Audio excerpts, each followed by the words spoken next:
Movie की शुरुआत जो होती है वो 1940 से 1960 के बीच के आसपास इंडिया में होती है। और तभी हम कुछ लोकल लोगों के साथ में एक फॉरेनर लेडी यानी कि एक एस्टेट की मालकिन को देखते हैं जो कि जंगल में जा रही थी। और वहां पर वो अपने से छोटी उम्र के हस्बैंड जेम्स और उसकी लवर जो कि उनके ही एस्टेट में काम करने वाली एक मेड थी, इंडियन थी, वो उन दोनों को जंगल में मारकर दफन करने जा रही थी। ऐसा इसलिए था क्योंकि उन दोनों का अफेयर चल रहा था। अब सबसे पहले तो वो जेम्स की लवर को एक दलदल के अंदर फेंक देती है और फिर वो अपने वर्कर्स को जाकर जेम्स को लाने के लिए कहती है। लेकिन हम देखते हैं कि जेम्स वहां से अचानक गायब हो गया था, भाग गया था। लेकिन उसकी बीवी ने उसको ढूंढ लिया होता है और वो जेम्स को मारने ही वाली थी। उसके हाथ में बंदूक भी होती है, लेकिन उसे खत्म करने से पहले वो जेम्स को उसे किस करने के लिए कहती है, जैसा कि उसने पहली बार किया था। और अब इसी का फायदा उठाकर जेम्स ने जमीन के ऊपर से एक बहुत ही नुकीली लकड़ी के टुकड़े को ले लिया था और वो पास आकर अपनी ही बीवी के पेट में उसे स्टैब कर देता है और वहां से भागने लगता है। खैर इसके बाद में हम दिन की सीन को नोटिस करते हैं जो कि सेम ही जंगल का लग रहा था। हम एक आदमी को देखते हैं जिसने की एक काले कलर की रिंग पहनी हुई थी और वो एक दलदल से बाहर निकलकर भागने लगता है। और ये दलदल बिल्कुल वैसा ही दलदल लग रहा होता है जैसा कि शुरुआत वाली फॉरेनर लेडी ने वहां पर इंडियन मेयर को फेंक दिया था। लेकिन बात यह थी कि हमें इस व्यक्ति का फेस नहीं दिखाया जाता। वहीं पर एक दूसरा पुलिस ऑफिसर भी था जो कि किसी का पीछा कर रहा था। और हम एक और आदमी को भी देखते हैं जो कि पैरों पर एक अजीब से स्पाइरल सिंबल बना रहा होता है। खैर उसी जंगल के अंदर हमें 5 कॉलेज स्टूडेंट भी दिखाया जाते हैं जिसके अंदर 2 लड़कियां थी और 3 लड़के थे जो कि असल में उस जंगल में सुअर का शिकार करने आए थे।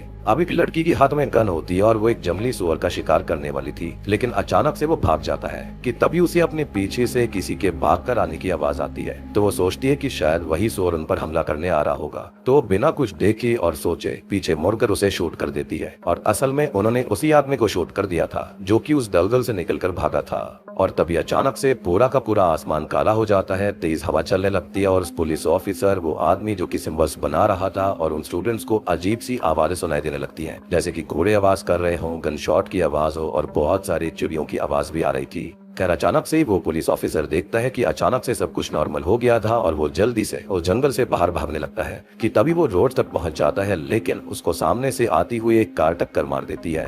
अब उस आदमी का क्या हुआ हमको दिखाया नहीं जाता और सीन चेंज हो जाता है। हम आते हैं आनंद नाम के एक सीपीओ पर, यानी कि एक कांस्टेबल पर, जिसकी वाइफ नीतू जो थी वो प्रेग्नेंट थी। और हम देखते हैं कि यहाँ पर जो आनंद था ना वो काफी वियर्ड तरह से होश में आया था, जैसे कि वो सो रहा हो या फिर उसके साथ कुछ हो रहा था। एनीवेज अब वो नीतू के चेकअप के लिए हॉस्पिटल आया हुआ था और डॉक्टर ने उसकी बीवी की ड्यू डेट यानी कि डिलीवरी की डेट अगले महीने यानी कि 24 अक्टूबर बताई थी। खैर इसके बाद में आनंद और नीतू घर चले जाते हैं और ये दोनों ही काफी खुश थे। हमको पता चलता है कि आनंद का ट्रांसफर केरला के एक गांव में हुआ था और वो नीतू के साथ रहना चाहता था, लेकिन नीतू ये कहती है कि जॉब जरूरी है और वो अपना ध्यान रख लेगी। उसके पास आंटी भी है और वो आनंद को जाकर ड्यूटी ज्वाइन करने के लिए बोल देती है। यहाँ पर आनंद भी जानता था कि पड़ोसन आंटी उसका ध्यान रख लेगी, जिसके चलते अगले ही दिन यानी कि 24 सितंबर को आनंद उसी गाँव में पहुंच जाता है। लेकिन तभी आनंद को उसके पड़ोसी का कॉल आता है और वो आनंद को ये बताता है कि नीतू को अचानक से लेबर पेन शुरू हो गए थे, तो उसको हॉस्पिटल लेकर आना पड़ा। लेकिन टेंशन की कोई बात नहीं है। अब वो वहाँ की टपरी पर ये पूछता है कि उसको स्टेशन पर जाना है तो वहाँ पर कैसे जाया जाएगा, जिसके चलते उसको बताया जाता है कि सामने जो जीप है वो वहीं तक जा रही है और वो उसको पुलिस स्टेशन तक छोड़ देंगे। अब उस जीप के अंदर ड्राइवर के साथ एक आदमी था जो कि उससे बदतमीजी करता है और पीछे बैठने के लिए बोलता है। अब पीछे उस जीप के अंदर एक आदमी और था और उसकी बेटी भी थी। और क्योंकि अब आनंद जो होता है वो अपनी बीवी को कॉल करने की कोशिश कर रहा था लेकिन कॉल लग नहीं रही होती, तो वो आदमी आनंद को बताता है कि वहाँ पर सिर्फ और सिर्फ BSNL का नेटवर्क लगता है और वो आनंद को अपना ही फोन देता है। पहले तो ड्राइवर मना करता है कि इस आदमी को अपनी बीवी का नंबर मत दो, लेकिन ऐसा कुछ नहीं होता। अब पहले तो नीतू कॉल नहीं उठाती, लेकिन बाद में वो कॉल बैक करती है और वो आनंद को ये बताती है कि उनको एक बेटी पैदा हुई है। और ये बात सुनकर वो बहुत ही खुश हो गया था। लेकिन अब उस जीप का ड्राइवर बेटियों के बारे में उल्टा सीधा बोलने लगता है, गलत कहने लगता है और इस बात से आनंद बहुत गुस्से में आ गया था। लेकिन अचानक से ही उनकी स्टेयर के बीच में होता ये है कि एक आदमी उनकी जीप के सामने आकर टकरा जाता है और आनंद जो होता है वो जल्दी से उस आदमी को लेकर हॉस्पिटल भागता है। और वो आदमी वही पुलिस ऑफिसर था जिसको हमने मूवी की स्टार्टिंग में देखा था। और अब एटलीस्ट एक गुत्थी तो सुलझ जाती है कि हाँ वो आदमी आनंद के सामने ही टकराया था। अब यहाँ पर इन सभी लोगों को पता चलता है कि आनंद भी एक पुलिस वाला है, जिसके चलते सभी डर गए थे। ऐसा अब तक वो नहीं जानते थे कि वो पुलिस वाला था। अब वो जो लड़की होती है ना यहाँ पर जो बैठी हुई थी, वो नोटिस करती है कि रोड के ऊपर खून से वो आदमी जो था वो एक स्पाइरल जैसा सिंबल बना रहा था। जैसा सेम सिंबल वो दूसरा आदमी पैरों के ऊपर बना रहा था, जिसको हमने शुरुआत में देखा। खैर फिर हॉस्पिटल में आनंद को सीनियर इंस्पेक्टर अशोकन और कांस्टेबल जोशी मिलते हैं। अशोकन आनंद का वेलकम करता है और वो जोशी को उसी पुलिस ऑफिसर के फैमिली मेंबर्स को बुलाने के लिए कहता है, और जब तक उस पुलिस ऑफिसर के फैमिली मेंबर्स नहीं आते तो वो जोशी को वहीं पर रुकने के लिए कहता है। फिर इसके बाद में अशोकन और जोशी जो होते हैं वो आनंद को चाय पिलाने के लिए कैंटीन लेकर जाते हैं, और वहाँ वो तीनों एक दूसरे की जिंदगी के बारे में बात कर रहे थे। हमको पता लगता है कि आनंद के पिता भी एक पुलिस ऑफिसर हुआ करते थे, लेकिन उसे अपने डैड के बारे में ज्यादा कुछ जानकारी नहीं है, क्योंकि उसके जन्म से पहले ही वो कहीं चले गए थे और गायब हो गए। और उनके ऐसे गायब हो जाने का दुख आनंद की माँ को इतना ज्यादा हो गया था कि वो भी गुजर गई। और फिर आनंद ऑर्फनेज में ही पला बड़ा था। उसका ट्रांसफर वहाँ पर इसलिए हुआ क्योंकि उसने काम की वजह से अपने सीनियर को सल्यूट नहीं किया था। उन दिनों उसकी बीवी प्रेग्नेंट थी और काफी कॉम्प्लिकेशंस भी थे, जिसके चलते वो सल्यूट करना भूल गया। तो अशोकन हंसने लगता है और कहता है कि रेस्पेक्ट दिल से होनी चाहिए, सैल्यूट से कुछ नहीं होता। खैर अब अशोकन को एक कांस्टेबल का कॉल आता है, जो कि बताता है कि कांस्टेबल रेजी ने कुछ लोगों को पकड़ा है, क्योंकि वो जंगल के दूसरी साइड यानी कि जो उनके इलाके में नहीं आता वहाँ पर कंटेंट शूट कर रहे थे 2 लड़कियों के साथ में, जो कि गंदा कंटेंट था। लेकिन उन लोगों के कनेक्शंस पॉलिटिशियंस के साथ हैं। ऊपर से जहाँ पर ये लोग कंटेंट शूट कर रहे थे वो केरला पुलिस के अंडर भी नहीं है, और उधर वो लोग रेजी को उल्टा सीधा बोलने लगते हैं। साथ ही साथ वहाँ पर जो लड़की थी वो वीडियो शूट कर रही थी, लेकिन जैसे ही कॉल रुकती है तो रेजी उन लड़कों को पीटने लगता है और वो एक आदमी के पीछे भी भागता है। अब रेजी उस आदमी को पकड़ तो लेता है, लेकिन वो दोनों अपने सामने कुछ ऐसा देखते हैं जिसको देखकर वो दोनों ही शॉक्ड रह गए थे, काफी हैरान हो गए थे। खैर अब तभी वहाँ पर अशोकन और आनंद आ जाते हैं। उनको पता चलता है कि रेजी को असल में वहाँ जंगल में एक पुलिस ऑफिसर की लाश मिली है, और उस लाश का फेस कीचड़ से ढका हुआ था। ऐसा लग रहा था कि जैसे वो दलदल के अंदर से निकला हो। अब रेजी का अंदाजा ये था कि वो लाश जो है वो असल में तमिलनाडु के पेरुमलाई पुलिस स्टेशन के ऑफिसर की है, लेकिन पेरुमलाई पुलिस स्टेशन का ईएसआई कॉल अटेंड नहीं कर रहा था। तो अशोकन पहले 2 कांस्टेबल्स को वहीं पर रुकने के लिए कहता है, और वो उन्हें ईएसआई को लगातार कॉल करने के लिए बोलता है। साथ ही साथ उसने ये कहा था कि जल्दी से फॉरेंसिक टीम को बुलाया जाए। फिर हम उसी जंगल में एक और ऑफिसर को देखते हैं जिसके पैर में बहुत ही बुरी तरह से इंजरी हो गई थी, और वो अपने साथियों को आवाज लगा रहा था। तभी हम देखते हैं कि कार में बैठकर रेजी, आनंद और अशोकन जा रहे होते हैं। लेकिन आपको याद होगा कि शुरुआत वाला जो ऑफिसर था, जो कि फिलहाल हॉस्पिटल में एडमिट है, जो कि आनंद की कार के सामने टकराया था, उसकी जो वॉकी टॉकी थी ना वो इनके पास थी।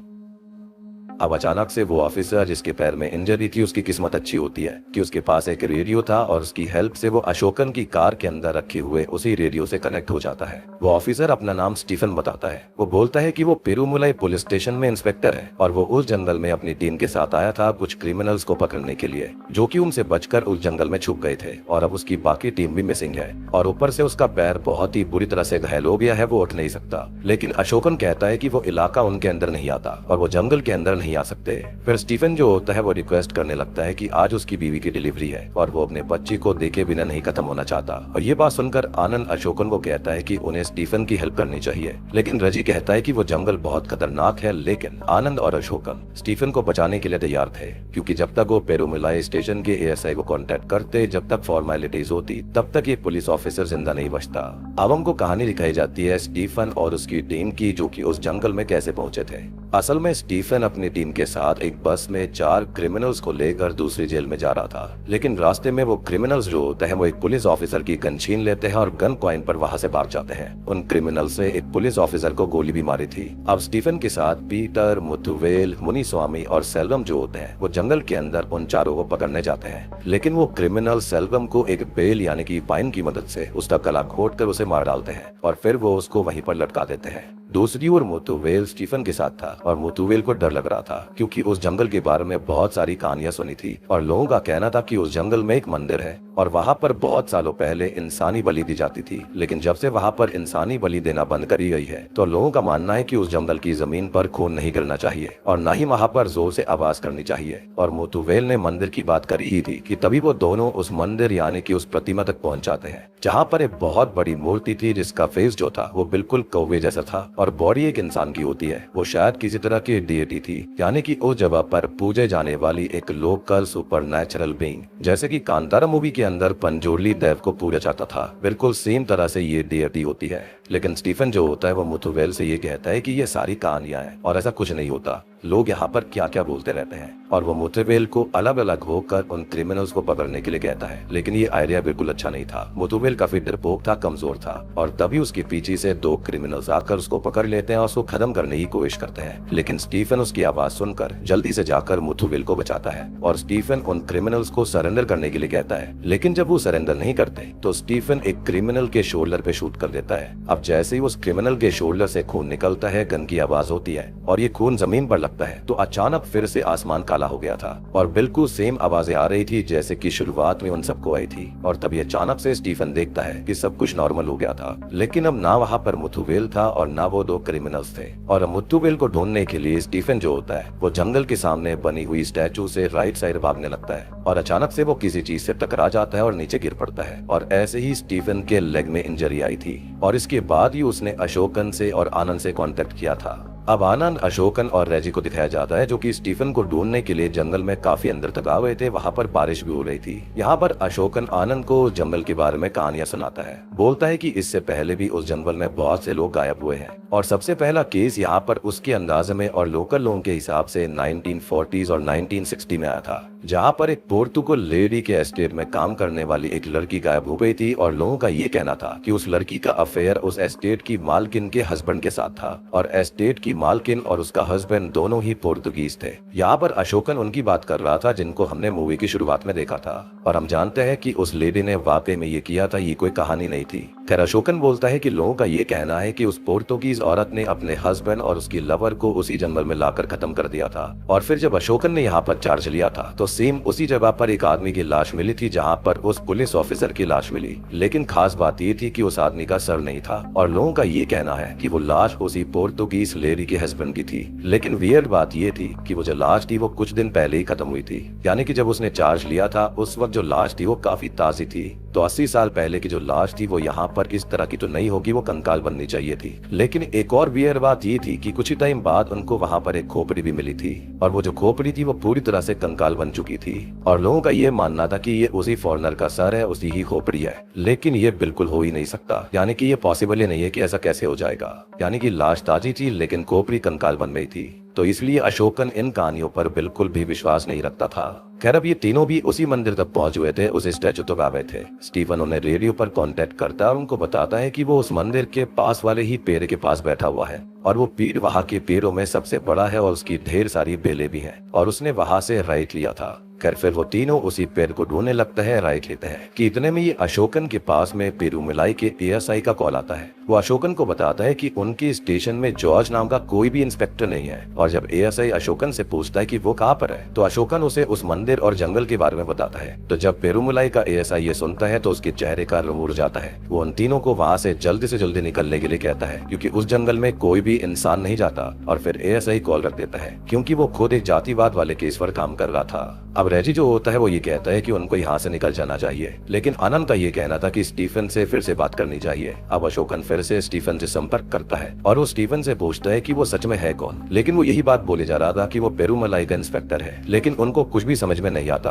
क्योंकि अगर ऐसा होता तो एएसआई सब कुछ पहचान लेता। तो आनंद जो होता है वो अशोकन से फिर से एएसआई को कॉल करने के लिए कहता है और इस बार आनंद स्टीफन की बात एएसआई से स्पीकर पर ही करवा देता है। तो स्टीफन कहता है कि पेरूमलाई का एएसआई तो मुथुवेल है और वो उसको मुथुवेल समझ रहा था। अब मुथुवेल का नाम सुनकर तो एएसआई शॉक्ड रह जाता है और वो अशोकन से स्टीफन का पूरा नाम पूछता है और जब स्टीफन अपना नाम बताता है तो वो था स्टीफन जॉर्ज। और ये नाम सुनकर पेरूमलाई का एएसआई अशोकन को ये बताता है कि स्टीफन नाम का इंस्पेक्टर तो था लेकिन 30 साल पहले, जी हाँ, और वो अपनी टीम के साथ कहीं गायब हो गया था और मुथुवेल उसी एएसआई का पिता है। खैर, अब एएसआई ये बताता है कि जो भी उस जंगल में जाता है वो कभी भी लौटकर वापस नहीं आता और उन तीनों को भी जल्दी से जल्दी वहाँ से बाहर निकलना होगा। और ये बोलकर टेंशन में आकर एएसआई कॉल रख देता है। फिर रेजी आनंद पर भड़कने लगता है कि वही उनको वहाँ पर लेकर आया और आनंद भी रेजी के ऊपर भड़क गया था। फिर रेजी गुस्से में उस जंगल से बाहर जाने लगता है और हम देखते हैं कि जिस पेड़ की बात स्टीफन कर रहा था वो तो उनके सामने ही था, लेकिन वहाँ पर स्टीफन कहीं नहीं था।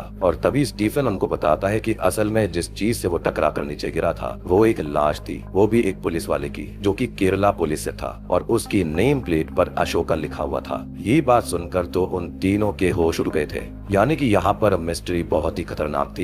और ये तो बस शुरुआत थी, क्योंकि अशोकन और आनंद को उस पेड़ के पास दो लोगों के कंकाल मिल जाते हैं। एक कंकाल स्टीफन का था और दूसरा कंकाल अशोकन का था। यानी कि अलग अलग टाइम से यहाँ पर काफी सारे लोग आपस में जुड़ गए थे और दोनों ही एक दूसरे को ऐसी कहानी सुना रहे थे जिस पर विश्वास करना नामुमकिन था। मतलब कि 30 साल पहले का इंस्पेक्टर जो था वो बोल रहा था कि जब 2024 का अशोकन है उसकी लाश उसके सामने पड़ी है, और अशोकन और आनंद के सामने स्टीफन और अशोकन की खुद की लाश पड़ी हुई थी, जबकि रियल अशोकन वहाँ पर खड़ा हुआ था। अब इस चीज को देखकर तो दोनों का दिमाग हिल जाता है। और यहाँ पर आता है एक और ट्विस्ट। अब आनंद जब स्टीफन से डेट और साल पूछता है तो स्टीफन बोलता है कि आज की तारीख है 26 मई 1994, और तब जाकर मूवी का पहला ट्विस्ट सामने आता है। असल में वो सभी अब एक टाइम लूप में फंस गए थे और स्टीफन 1994 से वहां पर लूप में फंसा हुआ था जिसने 2024 में संपर्क कर दिया था। और अगर आपको लग रहा है कि यही एक ट्विस्ट है तो वेट करो। अब यहाँ पर जो ट्विस्ट पे ट्विस्ट जो मिस्ट्री आने वाली है वो तो आपका दिमाग ही खराब कर देगी। फिर इसके बाद में हम उसी पुलिस ऑफिसर के फैमिली मेंबर्स को देखते हैं जो कि हॉस्पिटल में एडमिट था, जो कि आनंद की कार के सामने टकराया था। और फिर जोशी अशोकन को कॉल करके बताता है कि जो पुलिस ऑफिसर हॉस्पिटल में एडमिट हुआ था वो थोड़ी देर पहले गुजर गया, लेकिन इसमें एक दिक्कत थी कि उस आदमी का नाम है पीटर और उसकी बीवी और बच्चे उससे मिलने आए थे। तो अशोकन कहता है कि इसमें दिक्कत क्या है, तो जोशी बताता है कि पीटर की बीवी तो 50 साल की है और पीटर 30 साल का, और जो कुछ पीटर की बीवी और बच्चों ने उसको बताया है उसके अकॉर्डिंग पीटर का जन्म 1964 में हुआ था, यानी कि उसकी उम्र लगभग 60 के आसपास होनी चाहिए। और दोस्तों यहाँ पर सामने आता है दूसरा ट्विस्ट। असल में पीटर जो था वो स्टीफन का ही टीम मेंबर था और वो पता नहीं कैसे 1994 से 2024 में आनंद की कार के सामने टकरा गया था। अब इन सब से तो आनंद और अशोकन का दिमाग खराब हो जाता है। इनफैक्ट वो पुलिस ऑफिसर्स को ही डांटने लगता है। मतलब जो कुछ भी था ये लोग जंगल के अंदर फंस चुके थे और अलग अलग समय से लोग यहाँ पर फंसे हुए थे। फिर हम कुछ फॉरेंसिक ऑफिसर्स को देखते हैं जो कि उसी ऑफिसर की लाश का फेस साफ कर रहे थे जो कि जंगल के अंदर मिली थी, और उसकी पॉकेट चेक करने पर उनको पता चलता है वो बहुत ही ज्यादा शॉकिंग चीज थी। फिर इसके बाद एक कांस्टेबल क्राइम सीन से अशोकन को कॉल करके बताता है कि जो लाश रेजी सर को मिली थी वो असल में रेजी की खुद की लाश है। जी हाँ, अशोकन ये सुनकर उन दोनों को गालियां देने लगता है कि रेजी को खुद की लाश कैसे मिल सकती है, और वो कांस्टेबल कहता है कि फॉरेंसिक वालों ने उस लाश का फेस साफ किया था और वो रेजी सर जैसा लग रहा था। और वो बोलता है कि आपने अगर अशोकन सर के हाथ में काली अंगूठी को नोटिस किया होगा तो वो रेजी सर की है, और अगर आपने भी नोटिस किया हो तो आप भी समझ गए होंगे कि वो लाश रेजी की ही थी, क्योंकि रेजी ने ही काली रिंग पहनी हुई थी। और मूवी के अंदर कई बार हमने रेजी को हाथ में वो काली रिंग पहने देखा था। और आपको एक चीज और याद होगी कि शुरुआत में हमको काफी सारे कैरेक्टर भागते हुए नजर आए थे, जिसके अंदर ये काली रिंग वाला भी कैरेक्टर था, तो वो कोई और नहीं बल्कि रेजी खुद था। समहाउ ये लोग यहाँ पर एक लूप जैसी चीज में फंस गए थे या फिर वक्त के चक्कर में फंस गए थे। खैर तभी अचानक से बारिश शुरू हो जाती है और हम रेजी को देखते हैं जिसे सेल्वम का कंकाल दिखता है जो कि पेड़ से लटक रहा था, और ऐसा हुआ था 1994 में उन क्रिमिनल से ऐसा किया था। खैर तभी रेजी वहां से डर के मारे भागने लगता है और वो एक दलदल में गिर गया था और अब वो मदद के लिए चिल्लाने लगता है। उसकी आवाज सुनकर तुरंत ही वहां पर अशोकन और आनंद आते हैं और वो रेजी को बाहर निकालने की बहुत कोशिश करते हैं, लेकिन इसका कोई फायदा नहीं होता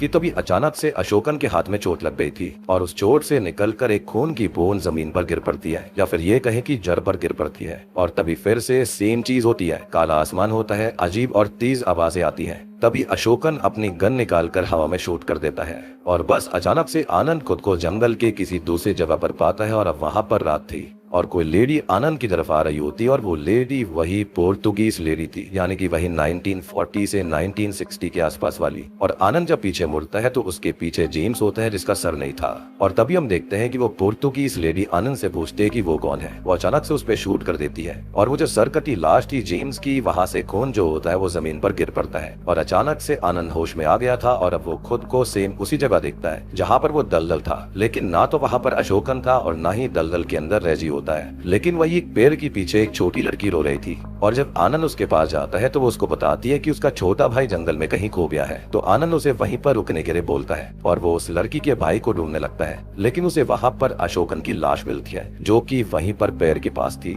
और हो सकता है कि अशोकन जो था वो 1994 के ही टाइम के अंदर चला गया था और उन्हीं क्रिमिनल्स ने उसको पुलिस वाला समझकर स्ट्रैंगल करके खत्म कर दिया। हालांकि ऐसा दिखाया नहीं गया था, लेकिन ये मेरी एक थियरी है। और हाँ, इसी लाश को बाद में देखा था स्टीफन ने जब वो पेड़ के पास घायल पड़ा हुआ था। तो अब आपको समझ में आया हुआ कि स्टीफन को कैसे अशोकन वहां पर खत्म हुआ मिला था और फिर 2024 के अंदर कैसे वहां दो कंकाल पड़े हुए थे।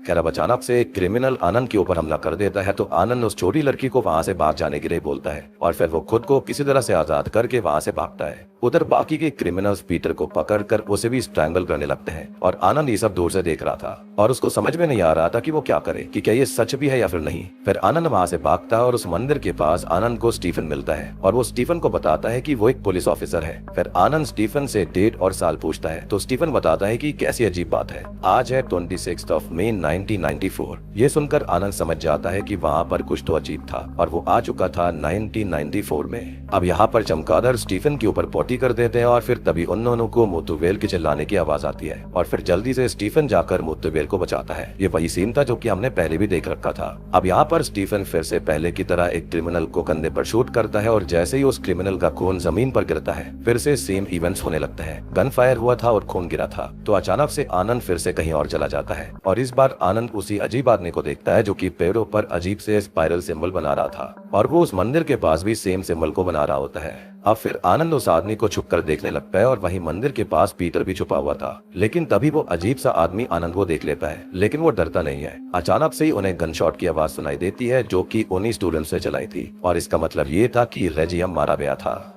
यानी कि रेजी जो था वो दलदल में गिरने से नहीं मरा था बल्कि उसको उन्हीं 5 स्टूडेंट के अंदर वो जो लड़की थी उसने शूट कर दिया था। आपको याद हुआ कि शुरुआत में एक आदमी भाग कर आया था और उस लड़की ने किसी को शूट कर दिया था जिसके कपड़े जो थे वो कीचड़ में सने हुए थे, तो वो कोई और नहीं बल्कि रेजी था जो कि 2024 से किसी तरह से एक टाइम लूप में फंस गया था और उसको वापस भेज दिया गया था किसी और समय में जहाँ पर वो 5 स्टूडेंट थे। खैर अब क्योंकि रेजी का खून नीचे गिर गया था और साथ ही साथ गन शॉट की आवाज आई थी तो आनंद फिर से कहीं और पहुंच जाता है और इस बार वो फिर से उसी रात में चला गया था जहां पर जेम्स की बीवी उसे खत्म करने वाली थी। यानी कि टाइमलाइन वही थी 1940 और 1960 वाली, लेकिन जो पॉइंट ऑफ टाइम था वो थोड़ा सा अलग था। जैसे कि पहले वाले टाइम के अंदर वो शायद 9 या 10 बजे के आसपास पहुंचा होगा, लेकिन इस बार वो थोड़ा सा पहले 8:30 के आसपास आ गया था। अब आनंद पेड़ के पीछे छुपकर सब कुछ देख रहा था और हम नोटिस करते हैं कि जेम्स अपनी वाइफ को स्टैब करने के बाद भागने की कोशिश कर रहा था, लेकिन तभी एक आदमी जो कि जेम्स की बीवी के लिए काम करता था वो गन लेकर जेम्स को खत्म करने आता है, लेकिन जेम्स जो होता है वो उसे गन छीनने की कोशिश करता है और इसी के चलते होता यह है कि हवा में गोली चल गई थी और वो जो आदमी होता है वो नीचे गिर पड़ता है। अब जेम्स जो था वो बंदूक लिए खड़ा हुआ था, लेकिन तभी एक दूसरा आदमी आकर उसका गला काट देता है,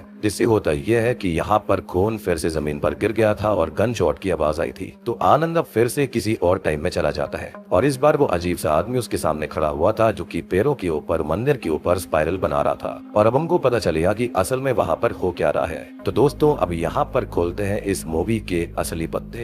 सुमो आदमी आनंद से ये पूछता है कि जब से वो जंगल के इतने अंदर आया है तब से उसने वहाँ पर क्या एक भी कौवा देखा है? तो आनंद कहता है कि नहीं। तो वो आदमी आनंद को सारी बात बताता है। सो आज से बहुत साल पहले यानी कि 1400s के आसपास उस जंगल के अंदर एक ट्राइब रहा करती थी जो कि उस हाफ क्रो और हाफ ह्यूमन वाली स्टैचू की पूजा करती थी। उनका मानना था कि क्रोस खुशी और समृद्धि लाते हैं और प्रेग्नेंट महिलाएं जो थी वो कौवों को खाना खिलाया करती थी और उनका ये मानना था कि ऐसा करने से कौवे उनके और उनके बच्चों के दुख अपने साथ ले जाएंगे, उनको ब्लेसिंग्स देंगे। उनको लगता था कि ये ईश्वर के प्रतीक है। खैर फिर कुछ ही समय के बाद में केरला के अंदर एक पोर्तुगीज राजा आया जिसका नाम था लॉर्ड गैब्रियल एंटोनियो और उसकी आइडियोलॉजी ये थी कि सिर्फ राजा को पूजा जाएगा और उसने केरला के सारे मंदिर बंद कर दिए और सभी रेयर और वैल्यूएबल स्टैचूज और आर्टिफैक्ट्स को पोर्तुगल भेज दिया। फिर एक दिन उसे उस ट्राइब और उनके उस स्टैचू के बारे में पता चला तो वो उस स्टैचू को हटाने के लिए उस जंगल के अंदर गया था, लेकिन वो स्टैचू अपनी जगह से 1 इंच भी नहीं हिला। ट्राइब ने काफी रिक्वेस्ट करी कि ऐसा ना करा जाए, लेकिन उस राजा ने हाथी इस्तेमाल की और हर तरीके से उस स्टैचू को हिलाने की कोशिश करी और आखिर में गुस्से में आकर उसने उस पूरे ट्राइब का खात्मा कर दिया जिसके अंदर इस्तेमाल करा गया था गन शॉट्स का और यहाँ पर खून गिरा था जमीन पर और उसने किसी को भी नहीं छोड़ा। साथ ही साथ उसने वहाँ के सारे कौवों को भी जला दिया था। अब यहाँ पर सामने आता है चौथा ट्विस्ट।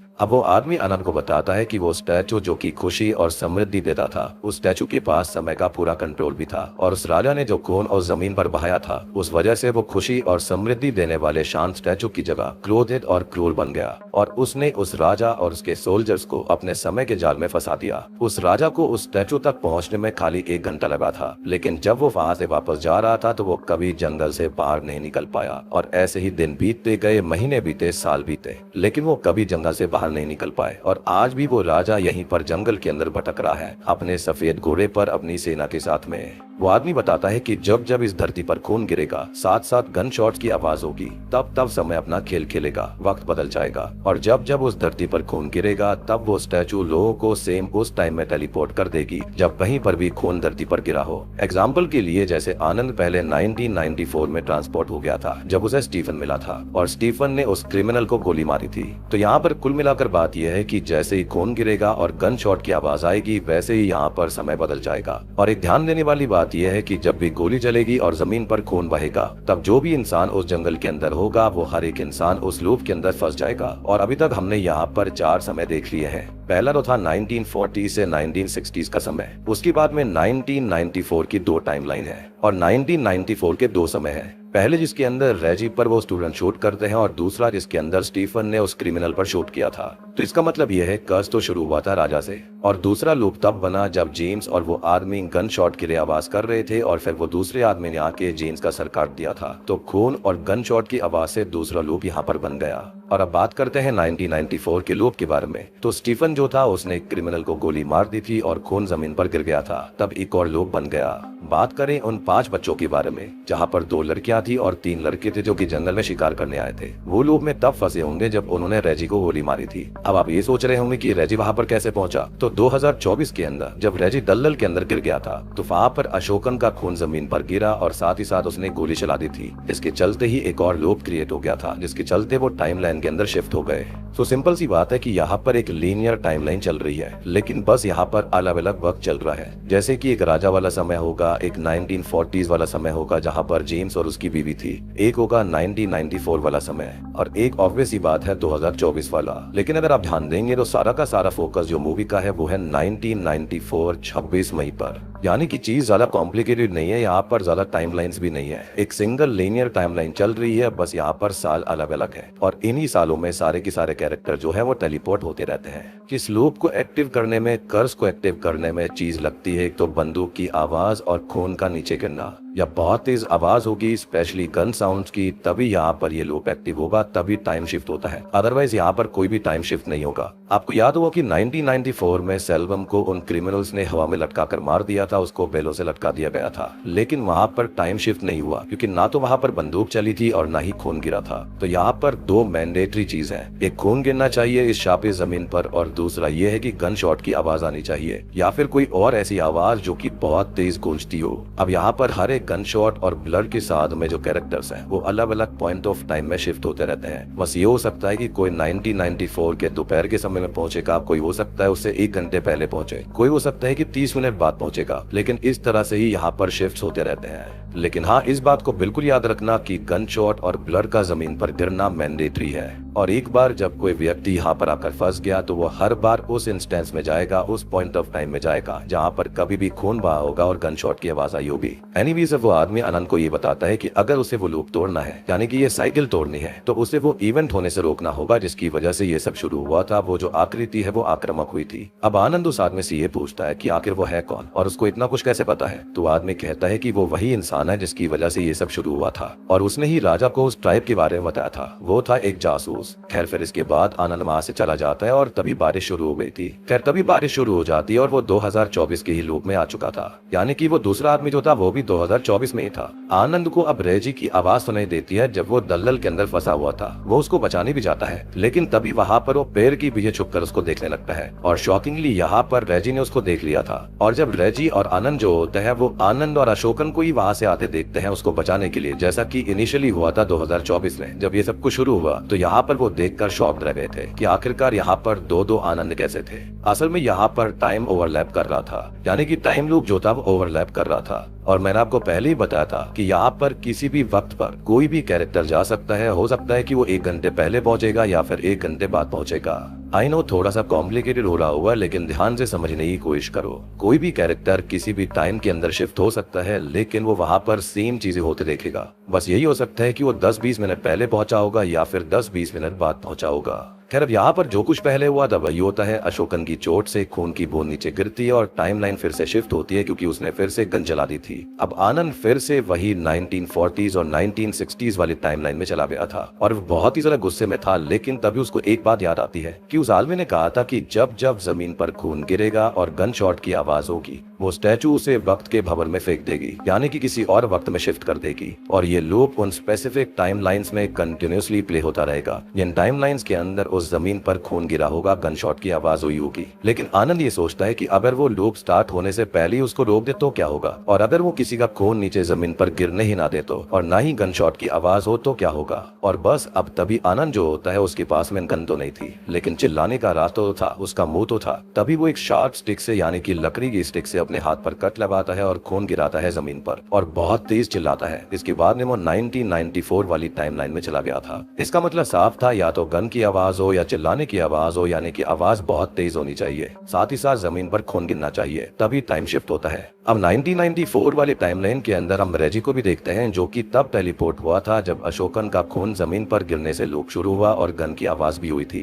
फिर रेजी दलदल से बाहर निकलकर भागने लगता है और उसको एहसास होता है कि उसकी दीदी वहाँ पर है। वहीं 1994 में हम उस छोटी लड़की को देखते हैं जिससे हमको ये पता चलता है कि वो अपने भाई की सास को से घर जा रही थी, लेकिन उसके भाई को जंगल में एक व्हाइट हॉर्स दिखता है और वो उसके पीछे जाने लगता है और वो छोटी लड़की भी अपने भाई के पीछे जाती है और वहाँ पर उन्हें रेजी मिलता है। और यहाँ पर आता है एक और शॉकिंग ट्विस्ट। असल में वो छोटी लड़की रेजी की बड़ी बहन थी और वो जो छोटा लड़का था ना वो खुद रेजी था, यानी कि वो यहाँ पर पहले 1994 में ही आ चुका है और तभी उसको एहसास हो रहा था कि यहाँ पर उसकी दीदी है। सबसे बड़ी बात की इसलिए ही शायद से वो इस जंगल में आने से डर रहा था। एनीवेज अब छोटा रेजी तो जंगल से बाहर भागने लगता है लेकिन रेजी की बहन जंगल के अंदर भागने लगी थी और रेजी भी उसके पीछे जाने लगता है, यानी कि बड़ा रेजी, और अपनी बहन को रोकने की कोशिश करता है। लेकिन तभी हम आनंद को देखते हैं जो कि रेजी को भागते हुए देखता है, तो आनंद उसके पीछे जाता है और उसको सर सर कहकर रोकने लगता है। तभी वो लड़की जिसने की मूवी की शुरुआत में शूट किया था वो रेजी को शूट कर देती है और हमको समझ में आता है कि आखिरकार हुआ क्या था और अब लूप फिर से रिपीट हो गया था। जिस लड़की ने शूट किया था वो काफी डर चुकी थी। उसके सामने आनंद आता है जो कि उस पर चिल्लाता है, लेकिन लूप तो फिर से शुरू हो चुका था और टाइम शिफ्ट हो गया था क्योंकि यहाँ पर खून गिरा था, साथ ही साथ बहुत तेज गन की आवाज हुई थी। अब लूप फिर से रीसेट होता है और आनंद जो था वो 1994 के उस समय पहुंच गया था जहाँ पर आनंद पीटर को बचाता है जिस पर उन क्रिमिनल्स ने हमला कर दिया था और वो पीटर को कहता है कि वो किसी को भी अब शूट ना करे। फिर आनंद जल्दी से स्टीफन के पास जाता है और वो स्टीफन को वहाँ से जाने के लिए कहता है, लेकिन स्टीफन वहाँ से जाने के लिए राजी नहीं था। वो कहता है कि यहाँ पर वो क्रिमिनल्स को पकड़ने आया है और उसके लोगों को उन्होंने मारा है तो वो उनको बिना खत्म करे यहाँ से नहीं जाएंगे। अब यहाँ पर एक और बहुत बड़ा ट्विस्ट आता है जो कि मेरे ख्याल से दिमाग खराब कर देने वाला था। यहाँ पर आनंद स्टीफन को बताता है कि स्टीफन असल में उसके पिता हैं। जी हाँ, पहले तो स्टीफन को कुछ भी समझ में नहीं आ रहा था लेकिन अब उसको सब कुछ समझ में आ जाता है। आनंद उसको बताता है कि उसके पिता 26 मई 1994 वो गायब हुए थे, यानी कि उस दिन जब आनंद पैदा होने वाला था। और आपको याद हुआ कि स्टीफन ने कहा भी था कि आज उसकी वाइफ की डिलीवरी है और वो अपने बच्चे को देखे बिना मरना नहीं चाहता। इनफैक्ट उसके पास अपने डैड की बस एक ही फोटो थी और आनंद स्टीफन को इतने प्रूफ दिखा देता है कि स्टीफन को भी भरोसा हो गया था। इनफैक्ट उसने अपना आईडी कार्ड भी दिखाया था जिस पर DOB भी होता है, यानी कि डेट ऑफ बर्थ, और आनंद पैदा हुआ था 26 मई 1994 को। अब आनंद जो होता है वो स्टीफन को और चीजें साबित करने के लिए, यानी कि अपने पिता को साबित करने के लिए वो सारी बातें बोलने लगता है जो कि होने वाली हैं। लाइक चमगादड़ की पॉटी होगी और मोथुवेल हेल्प मांगेगा और सेम वैसा ही होता है। लेकिन इस बार आनंद स्टीफन को किसी को भी शूट करने के लिए मना करता है और यहाँ पर तभी शॉकिंगली हम एक और आनंद को देखते हैं और ये वो आनंद है जो कि पहले स्टीफन से मिला था। लेकिन इस बार जो आनंद स्टीफन से मिला है वो पहले वाले आनंद के आने से पहले ही स्टीफन के पास आ गया था, यानी कि पेड़ के पीछे छुपा हुआ था वो वाला आनंद था जब वहाँ पर वो स्टीफन के साथ मिलकर भागा था जब मोथुवेल को हेल्प की जरूरत थी। लेकिन उस टाइम तक उसको इस लूप के बारे में कोई भी नॉलेज नहीं थी। फिलहाल वाला जो आनंद है उसको टाइम लूप के बारे में, यहाँ पर बहुत सारे डियरिटी के बारे में, क्रोस के बारे में, किंग के बारे में पता है। अब देखो यहाँ पर जो आनंद है उसको मैं नॉलेजेबल आनंद कहूंगा। एनीवेज अब स्टीफन जो होता है वो जाकर मोथुवेल को वैसे ही बचाता है जैसे कि सब कुछ हो रहा था, यानी कि जैसा कि उस टाइमलाइन में घटित होना चाहिए था। लेकिन तभी नॉलेजेबल आनंद जो होता है वो स्टीफन से गन लेकर उन क्रिमिनल्स को वहां से भगा देता है और वो स्टीफन से ये कहता है कि वो उन क्रिमिनल्स को बाद नहीं पकड़ सकते हैं, लेकिन उन्हें वो जमीन पर खून नहीं गिरने देना है, ना ही कोई तेज आवाज होनी चाहिए और ना ही गन शॉट होनी चाहिए। और ऐसे आनंद ने 1994 का एक लूप तोड़ दिया था, यानी कि अब तक तो वो सब कुछ सही कर चल रहा था। अब इसके बाद में नॉलेजेबल आनंद जो होता है वो स्टीफन को बोलकर बाकी टीम मेंबर्स को उसी स्टैचू के पास मिलने के लिए बुलाता है। और हम देखते हैं कि सेल्वम तो ऑलरेडी खत्म हो चुका था, क्योंकि आपने नोटिस किया होगा कि ना ही उसका खून गिरा था ना ही कोई गोली चली थी, तो वहाँ पर वो तो खत्म होना ही था। खैर फिर बाकी की टीम उस स्टैचू के पास जाती है और वो सभी एक साथ उस जंगल से बाहर निकलने की कोशिश करने लगते हैं, लेकिन वो सभी बार बार उसी स्टैचू के पास ही आ जा रहे थे और वो सभी अलग अलग होकर ही बाहर निकलने की कोशिश करने लगते हैं, लेकिन कोई फायदा नहीं होता। वो सभी बार बार उसी स्टैचू के पास आ रहे थे। तब आनंद को याद आता है कि पीटर उस जंगल से बाहर निकल गया था और आनंद को याद आता है कि वो आदमी भी वैसे ही स्पाइरल वाले सिंबल बना रहा था। आपको याद होगा कि पीटर जब आनंद से 2024 के अंदर उस गाड़ी से टकराया था तो वो सड़क के ऊपर स्पाइरल बना रहा था, यानी कि पीटर समझ गया था कि उसको बाहर कैसे निकलना है, लेकिन फिलहाल इस चीज को समझ लिया था आनंद ने। खैर अब नॉलेजेबल आनंद और बाकी सभी सर्कल में उस स्टैचू के चक्कर काट काट कर बाहर निकलने की कोशिश करने लगते हैं, और ऐसा इसलिए था क्योंकि ट्राइब जो थी वो स्टैचू के इर्द गिर्द स्पाइरल में ही घुमा करती थी, विच एक्सप्लेन्स कि यहाँ पर इसी तरह से बाहर कैसे निकला जा सकता था। यानी कि यहाँ पर कोई कंटिन्यूअस लूप नहीं है। अगर आप फिगर आउट कर सकते हो तो आप स्टैचू के इर्द गिर्द घूमकर यहाँ से बाहर भी निकल सकते हो, लेकिन अगर आपको ये सब कुछ रोकना है, कर्ज रोकना है, तो आपको इनिशियली यानी कि उस राजा को रोकना होगा। यानी कि एक तो ऐसी चीज होती है कि लोग के अंदर फंस गए तो उसको तोड़ा ही नहीं जा सकता, लेकिन यहाँ पर ऐसा नहीं था। तो और आसान कर दो तो यहाँ पर कोई भी पैरेलल यूनिवर्स नहीं थे। जो फिल्म है वो ऑपरेट कर रही है एक ही सिंगल टाइमलाइन पर, क्योंकि चेंज होती रहती है जब भी कर्ज ट्रिगर होता है। और वहाँ पर उस वक्त जो कैरेक्टर फंसे हुए होते हैं, जिनका वहाँ पर खून बहा होता है और वहाँ पर गन शॉट की आवाज होती है, और जो उनके साथ होते हैं वो हमेशा अलग अलग टाइम के अंदर डिफरेंट पॉइंट्स ऑफ टाइम में पहुंच जाते हैं। अब जैसा कि आनंद और बाकी सभी सर्कल में उस स्टैचू के चक्कर काट रहे थे तो ये काम भी कर रहा था, लेकिन एक दिक्कत थी कि वो क्रिमिनल्स उनका पीछा कर रहे थे और वो एक एक कर पहले तो मुतवेल को खत्म करते हैं और फिर वो मोनीसामी को भी खत्म कर देते हैं। अब वो स्टीफन को भी मारने की कोशिश करने लगते हैं, लेकिन इस बार आनंद, स्टीफन और पीटर भी पीछे नहीं हटते और वो उन चारों क्रिमिनल्स को खत्म कर देते हैं। हालांकि वो क्रिमिनल्स उन तीनों पर भारी पड़ रहे थे, लेकिन फिर भी वो तीनों उन क्रिमिनल्स को खत्म कर देते हैं। खैर अब अचानक से बारिश होने लगती है और ये लोग काफी चलते रहते हैं। इसके बाद बारिश रुकती है और पीटर चलते चलते इतना थक गया था कि उसको वोमिट होने लगती है और अब वो आगे और नहीं जा सकता था। लेकिन जब स्टीफन उसको हिम्मत देता है तो वो ठीक हो गया था और वो आगे बढ़ने लगते हैं। लेकिन हम देखते हैं कि एक क्रिमिनल जो कि बच गया था वो आकर एक लकड़ी से इनके ऊपर स्टैब करने लगता है, लेकिन आनंद को बचाने के लिए सामने स्टीफन आ गया था, जिसके कंधे पर चोट लग जाती है और वो क्रिमिनल जो होता है वो वहां से भाग जाता है। अब आनंद जो होता है वो स्टीफन को इस लकड़ी को बाहर निकालने से रोकने लगता है, लेकिन तब तक स्टीफन ने लकड़ी को बाहर निकाल दिया था और अचानक से खून की एक बूंद नीचे गिर जाती है, जिससे कि अचानक से आसमान काला हो गया था और बहुत तेज आवाज आने लगती है। लेकिन होता यह कि इस बार टाइम में कोई भी शिफ्ट नहीं होता, क्योंकि वहां पर कोई भी तेज आवाज नहीं हुई थी। तो ये चीज इस बात को कंफर्म कर देती है कि खून गिरने के साथ साथ बहुत तेज आवाज भी होनी चाहिए, तभी टाइम शिफ्ट होगा। खैर अब उन सभी को कोई ना कोई आवाज आ रही होती है और सभी अलग अलग डायरेक्शंस के अंदर जाने के लिए बोल रहे थे। पीटर जो था वो आनंद के ऊपर शक कर रहा होता है कि आखिरकार ये इंसान है कौन, और उसकी वजह से इतने सारे उसके साथी मारे गए थे, जबकि ऐसा बिल्कुल नहीं था। यहाँ पर आनंद तो बस अपने पिता को बचाना चाहता था ताकि वो बिना बाप के बड़ा ना हो, और इसलिए उसने यहाँ पर 1994 की टाइमलाइन को चुना था। अदरवाइज वो जाकर जेम्स को ही बचा सकता था, उन बच्चों को ही बचा सकता था, लेकिन यहाँ पर सिर्फ पहले 1994 की टाइमलाइन का ही दिखाया गया। अब आनंद जो होता है वो सीधा क्रोज की आवाज यानी कि कौओं की आवाजों का पीछा करता है। तो वहां पर उनको रोड पर एक कार की आवाज आ रही होती है, उसका पीछा करते हुए वो तीनों रोड तक पहुंच गए थे। फिर आनंद वहां से आ रही कार को रोकता है और उसके ड्राइवर से डेट और साल पूछता है, और आज डेट होती है 26 मई 1994, यानी कि उसने फाइनली अपने पिता को बचा लिया था।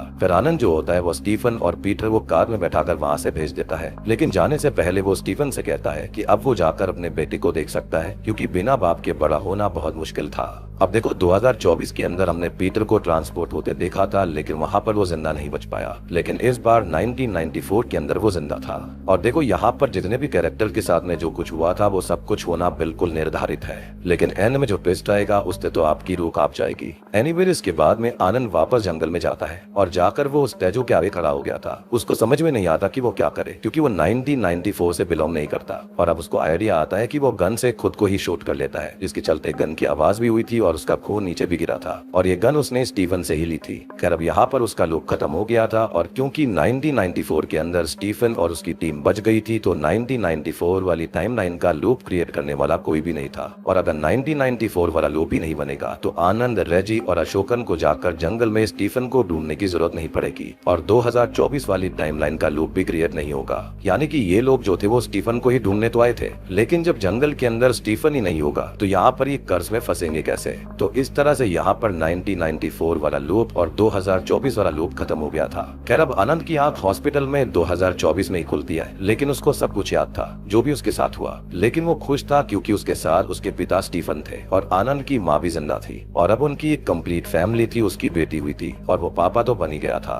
खैर फिर इसके बाद में आनंद अब ड्यूटी के लिए उसी सेम केरला के गाँव में जा रहा था जहाँ पर वो पहले गया था। लेकिन इस बार डिफरेंस ये था कि आनंद अब एएसआई था क्योंकि उसका पिता कभी खत्म नहीं हुआ। एंड ऑब्वियस ही बात है, इंस्पेक्टर का बेटा यहाँ पर कोई कांस्टेबल थोड़ी बनेगा, ना ही वो अनाथ पैदा हुआ था। अब रास्ते में आनंद को अशोकन भी मिलता है जो कि उसको सर बोलता है, जिसकी कार खराब हो गई थी। अब अशोकन को वहाँ पर देखकर आनंद को डर लग रहा होता है कि कहीं लूप फिर से शुरू ना हो जाए। सारी चीजें सेम हो रही होती है। इनफैक्ट रेजी ने उन लड़कों को पकड़ लिया था और 2 लड़कियों को पकड़ लिया था जो कि गाड़ी में गलत कंटेंट शूट कर रहे थे, ये भी सेम चीज रिपीट हो रही थी। खैर आनंद अब अशोकन की कार में बैठकर पुलिस स्टेशन जाने लगता है और आनंद देखता है कि वो उसी जगह से गुजर रहे थे जहां पर पीटर उनकी कार के सामने आया था और वहां पर उसको डियर भी दिखाई देता है। सेम चीज उसने पहले भी नोटिस करी थी।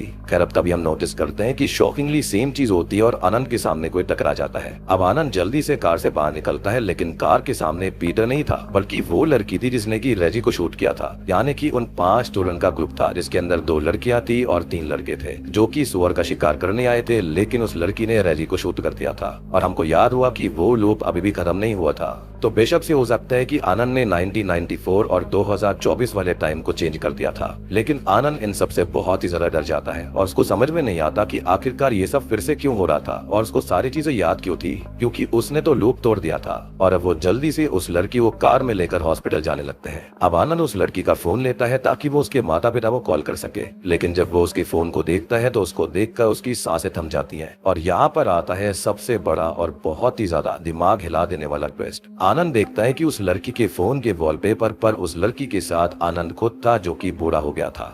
आनंद ये समझ जाता है कि ये लड़की उसकी बेटी है फ्यूचर से, लेकिन तभी आनंद की बेटी उसे पापा बुलाती है और वहीं पर अपना दम तोड़ देती है। फिर आनंद कार रुकवाता है और बहुत ही ज्यादा शॉक्ड हो जाता है। वो नीतू को कॉल करके अपनी बेटी की खबर लेता है। यहाँ पर आनंद बहुत दुखी था और तभी वो अपने सामने जंगल के पास उसी पोर्तुगीज राजा को देखता है जो कि अपने सफेद घोड़े पर था। और आपको याद हुआ कि छोटा रेजी जो था वो इसी सफेद घोड़े को देखकर जंगल के अंदर गया था। अब देखो फिलहाल जो टाइमलाइन है उसके अंदर तो आनंद की बेटी जिंदा है और वो मरेगी आज से 20 साल बाद, यानी कि 2044 में। अब आनंद ये समझ जाता है कि उसकी बेटी उसी पोर्तुगीज किंग से बचकर शायद भाग रही होगी और यहाँ पर वो किंग आनंद को एक टॉन्टिंग भरा लुक देता है, क्रीपी सी स्माइल देता है। और आनंद यहाँ पर समझ गया था कि खाली लूप तोड़ने से काम नहीं चलेगा, उसको यहाँ पर कोर को ठीक करना पड़ेगा, यानी कि वो हादसा होने से रोकना होगा जब किंग ने यहाँ पर पूरी ट्राइब को खत्म किया था और कौओं को जलाया था। और यही सेम बात उस मिस्टीरियस आदमी ने उससे कही थी। और आप नोटिस कर रहे होंगे कि डीएटी ने इस चीज के लिए आनंद को चुना था, अदरवाइज वहाँ पर और भी कैरेक्टर थे, लेकिन सिर्फ आनंद को ही ये सब कुछ पता चला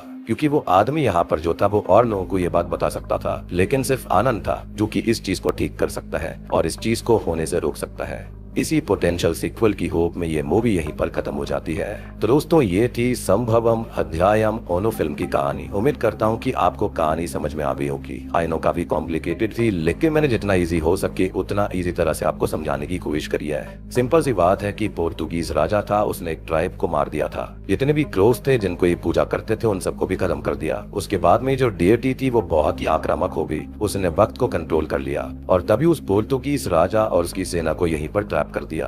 अब जब भी कोई इस जंगल के अंदर आता है और जब भी कोई खून की बूंद गिरती है या फिर कोई आवाज साथ में हो जाती है तो ये लोग यहाँ पर एक लूप के अंदर फंस जाते हैं और वो कभी भी जंगल से बाहर नहीं निकल सकते जब तक कि वो इस ट्रैप को ना तोड़ दें। मुझे ऐसा लगता है कि डीएटी जानबूझकर यहाँ पर लोगों को फंसाती है ये देखने के लिए कि कौन अच्छा इंसान है और कौन उस डीएटी की हेल्प कर सकता है इस चीज को होने से रोकने के लिए, क्योंकि कहीं ना कहीं वो डीएटी भी बहुत ज्यादा गुस्सा है और बहुत ही ज्यादा गिल्ट में है कि यहाँ पर सारी ट्राइब उसको पूजा करती थी लेकिन उन्होंने किसी को नहीं बचाया। इसके चलते वो उम्मीद कर रहे हैं कि शायद आनंद जो है वो आकर सबको बचा लेगा। अब उसके बाद में पहले लोग जब फंसे हुए दिखाए गए थे वो पोर्तुगीज कपल। उसके बाद में आता है 1994 का समय जब स्टीफन गायब हुआ था और सेम उसी वक्त पर रेजी और उसकी बड़ी बहन भी वहां पर आ गए थे। उसके बाद में स्टीफन जो होता है वो किसी तरह से 2024 में कनेक्ट कर लेता है अशोकन और आनंद से, जिसके चलते अशोकन, आनंद और रेजी यहाँ पर आ जाते हैं और दलदल में गिरने की वजह से वहाँ पर एक और लूप बन गया था और ये लोग भी वहाँ फंस गए थे। तो 2024 की एक और टाइमलाइन बन गई और मुझे ऐसा लगता है कि 20 साल बाद जब यहाँ आनंद की बेटी बड़ी होगी तो वो भी यहाँ पर किसी तरह से शिकार करने आई होगी। अब हो सकता है कि उसने सुअर का शिकार करने से पहले किसी और का शिकार किया होगा। हो सकता है वो जो डियर दिखाया गया था वो उसकी आत्मा थी और उसी का शिकार करा गया होगा और इसी के चलते आनंद की बेटी वहाँ पर फंस गई थी, जिसके बाद उसने रेजी को भी शूट कर दिया। और इसी तरह से ये अलग अलग वक्त में घूमे जा रहे थे। मतलब है तो एक ही टाइमलाइन जो कि 1400 से लेकर 2044 तक चलती आ रही थी, लेकिन बस यहाँ पर कैरेक्टर जो थे वो बार बार एक लूप में फंस जाया करते थे, अलग अलग समय में शिफ्ट होते रहते थे। पूरी तरह से बाहर निकलने का एक ही तरीका है कि जब तक आप इसको शुरुआत से नहीं रोक देते, यानी कि पोर्तुगीज राजा को। और देखो हो सकता है कि जैसे यहाँ पर हमको अलग अलग आनंद दिखाए गए थे जो कि अलग अलग पॉइंट ऑफ टाइम में दिख रहे थे, तो हो सकता है कोई एक आनंद जो था वो पक्का उस किंग से मिल गया होगा, जिसके चलते ही जो यहाँ पर आनंद आया था उसको देखते ही किंग तुरंत पहचान गया और उसको एक क्रीपी सी स्माइल दे रहा था। कहीं ना कहीं किंग जानता था कि जो लड़की है वो आनंद की ही बेटी है और इनडायरेक्टली वो उसको चैलेंज दे रहा था कि अगर वो उसको रोक सकता है तो रोक ले। एंड आई बिलीव कि एक और चीज ये हो सकती है कि किंग जो था वो यहाँ से कभी बाहर नहीं निकल पाया, लेकिन हो सकता है कि पहले वाले आनंद से वो कभी मिला होगा, जिसके चलते वो शॉक्ड हो गया था कि यहाँ पर आनंद बाहर कैसे निकल गया, जबकि वो यहाँ से कभी आज तक बाहर ही नहीं निकल पाया था। अब देखो सिंपल सी बात है कि जब आनंद ने स्टीफन को यहाँ पर रोक दिया था, स्टीफन को बाहर निकाल दिया था, तो ऑब्वियस सी बात है कि स्टीफन ने कुछ भी शुरू नहीं किया, किसी को भी नहीं मारा था, कोई भी क्रिमिनल जो था उसका खून नहीं बहाया गया था। देखो एक क्रिमिनल था वो तो यहाँ पर था, लेकिन किसी का भी खून यहाँ पर नहीं बहाया गया था, तो इसी के चलते स्टीफन वहां से बाहर निकल गया। तो जब 1994 के समय में स्टीफन के साथ कुछ हुआ ही नहीं था, तो यहाँ पर 2024 में स्टीफन का कॉलिंग के पास नहीं आएगा वॉकी टॉकी के जरिए, और ना ही फिर अशोकन, रेजी और आनंद इस जंगल के अंदर जाएंगे, जिसके चलते 2024 वाला कर्ज भी एक्टिवेट नहीं होगा। लेकिन अब मुझे ऐसा लगता है कि इस चीज को देखते हुए आनंद तो पक्का इस जंगल के अंदर जाने वाला था। हो सकता है कि उसके पीछे पीछे रेजी और अशोकन फिर से वहां पर आ जाएंगे, क्योंकि सेम चीज रिपीट हो रही थी। बस डिफरेंस ये था कि इस बार आनंद यहाँ पर इंस्पेक्टर था। अब अगले बार के अंदर आनंद अपनी बेटी को बचाने के लिए फिर से इसी शापित जंगल के अंदर जाएगा, जहाँ पर फाइनली वो राजा को रोकने की कोशिश करेगा और हमको और भी ढेर सारे सवालों के जवाब मिलेंगे। तो उम्मीद करता हूँ कि आपको ये इन डेप्थ एक्सप्लेनेशन पसंद आवे होगी। पसंद आवे तो वीडियो को लाइक कर दीजिए और जल्दी से सब्सक्राइब कर लीजिए इसकी पार्ट 2 के लिए, जो कि शायद से जल्दी आने वाला है।